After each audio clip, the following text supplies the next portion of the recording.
Hello and thank you for watching this video tutorial on the Black Box by 1010 Music. In this video, I will discuss slicer mode and some of its features. Slicer mode is useful when a single wave file has multiple sections that you want to trigger independently. For example, if you have a drum riff, you may want to trigger different drum hits within the drum riff independently. Or if you have a recording of a vocal track, you may get an interesting effect if you skip around to play different words or phrases over time. In order to use slicer mode effectively, you will need to identify slices within the wave file. Blackbox can automatically detect the slice points. You can also manually add or remove slice points, and I'll demonstrate that in just a moment. If you look at the black box, you can see one pad is selected and named GRV1 for Groove 1. If I press Info once on that pad, you can see that it's just set up as a sample pad. So if I play this pad, I get a basic drum groove that I recorded from samples on the black box. In this case, the first thing I want to do is change the sample mode to slicer. When you do that, you'll notice that the top bar changes. First, the waveform icon becomes the icon of a slicer flag. To the right of that, you have the name of the file that you have loaded into this pad, and to the right of that, a new menu appears with three little dots. If you press that menu, you get a dedicated slicing menu. This menu contains the split, join, scan, and grid commands, and we'll look at those in just a moment. If I press Info again, I get to the main parameters for this slicer pad. The main settings for a slicer pad are identical to sample and clips. In the main settings, you can adjust the level, the pitch, filter, and launch mode for this pad. You can choose mono or polyphonic for the playback mode. Slicer pads offer two-voice polyphony. The ADSR settings are also identical to other pad types, but attack and release can affect the playback of your slicer pads. The miscellaneous page also looks similar to a clip pad. You can toggle loop mode on or off. Slicer pads support forward looping. You can adjust the quant size for when this particular pad or slice will begin and end based on a musical grid. Beat count and sync. These two parameters work the same way for slicer pads as they do for clip pads. Check the video on clip mode for more info on these two parameters. However, beat count and sync are connected to the play through parameter on the next page. If we take a look at that by touching the position menu, you can see that play through right now is set to on in this particular pad. It won't have an effect because we haven't sliced this wave file up, but we're about to do that. Playthrough can be set to on or off. Playthrough allows you to start a slicer pad from any slice. Playback will continue to the last slice. This is a fun feature that allows you to riff with your slices. Set beat count to the correct number of beats in your slice or leave it on auto and turn sync to on to allow your playthrough slices to sync to the current clock. So let's take a look at some of this. We'll press Info to get back to the waveform screen and zoom in a little bit. Now, I've already listened to this and I know that there are 4 beats. Let's take a look at creating slices. In addition to setting parameters for a slicer pad, you also need to create the slices. And there are 3 ways to do this. You can set them manually, you can use auto scan, or slice to grid. When you configure slices manually, you use the split and join menu options to add and remove slices. So let's take a look at that. Press Info to get back to the waveform overview, and because this pad is set up as a slicer, to the right of the file name you'll see a new menu with 3 little dots. Let's tap that to open it. This is the menu that holds all of your slicing commands. You have split and join, where you can manually set a slice point. If you set one and make a mistake or change your mind later, you can go back and tap join when it's close to that center playhead. You can also use auto scan, and when you use auto scan, Blackbox uses an internal algorithm to decide where to place the splits. You can control the sensitivity of the algorithm. Tap scan, and the sensitivity is controlled here by the threshold. It's set to about 25% and tap OK, and you'll see that it put the slices in the right place. Now, after using one of scan or grid methods to set your slices, you can go back. Just demonstrate real quick here. Using the join command and remove any of your slice points. Finally, when you use slice to grid, you define a fixed number of slices, and blackbox will create the splits that evenly divide the wave file into the specified number of slices.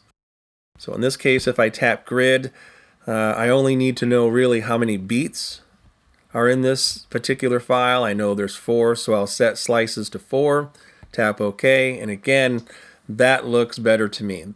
Now, the difference was that scan placed an extra one here in this center groove, but I don't want that. I want those two bass drum notes to play together. So now that we have everything sliced up, we can start playing with some of these parameters. I'll start by turning playthrough off. The slice control here controls which one of the slices will be played when we tap that button up there.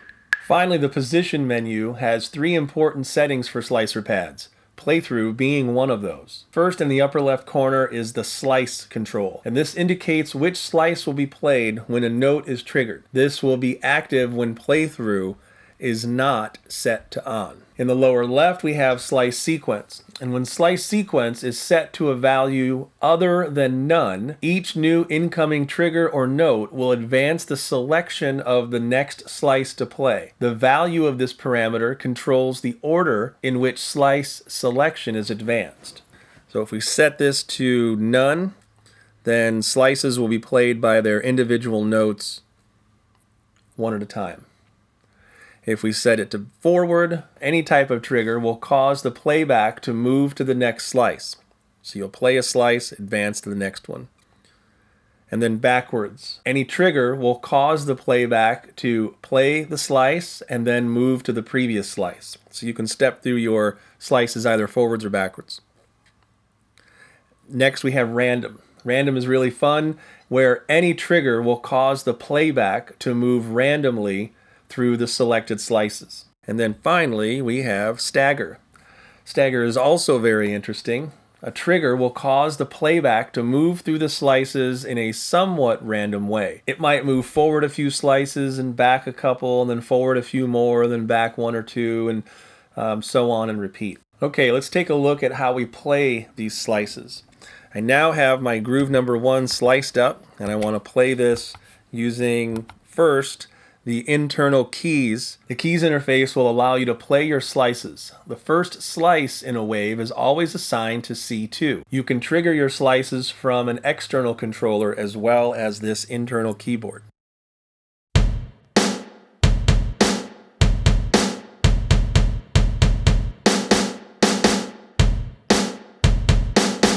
Press the keys button again to see the grid-based keyboard. When you use the grid-based keyboard with a slicer pad, blackbox will only display the notes that have slices assigned. This makes it easy to see all of your slices isolated on one screen. Once you've added slices to your waves, you can look at it in the waveform overview and see where those slices are. If you use the audition button in the upper right corner, you can audition any of the slices individually. Currently, here the slice count is set to 1. And that's how we select which slice we want to play. I change that to 2. Industry. And then the 3. Back to 1. So the slice control will help you manage which slice you're listening to at any time. We look at the playthrough feature, and by pressing info once and navigating to the position menu, I'll turn playthrough on. And now go back to the waveform overview so we can see what happens. And because I have slice number 1 selected, if I hit play, industry, machine, you can see that my sliced wave file plays all the way through, including all of the slices. And this becomes kind of fun when you go back into, let's say, the grid keyboard. Computer, machine, industry, machine, computer, industry. Playthrough will play from wherever you start, computer, and then stop industry, at the very end. Slice sequence will control the direction that your slices advance. In forward, I would expect to hear them from beginning to end. Machine, computer, industry, machine, computer, industry. Change this to backwards. Computer, machine, industry, computer, machine. And if I say random, Computer, computer, machine, industry, industry. or stagger. Industry, computer, computer, machine. Stagger is more impressive when you have a lot of samples inside of one file. Taking a look at the final sample, if I press info, you can see that this is a sliced wave file. This one is 2 bars long. You can audition the sample by number here.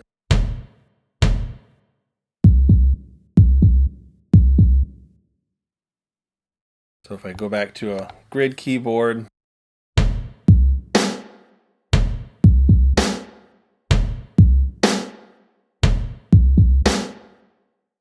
if you turn playthrough to on and loop mode to on, your slices will play through just like any other loop. To stop that slice, you can use the stop button in the upper right corner of the grid keyboard. It's important to understand that if you want this looped sliced playback to sync to the clock, you must set some type of quant size, turn sync to on, and beat count you can set to auto, or you can change it to a value between 1 and 512. Thanks for watching. Stay tuned for more tutorial videos from 1010 Music.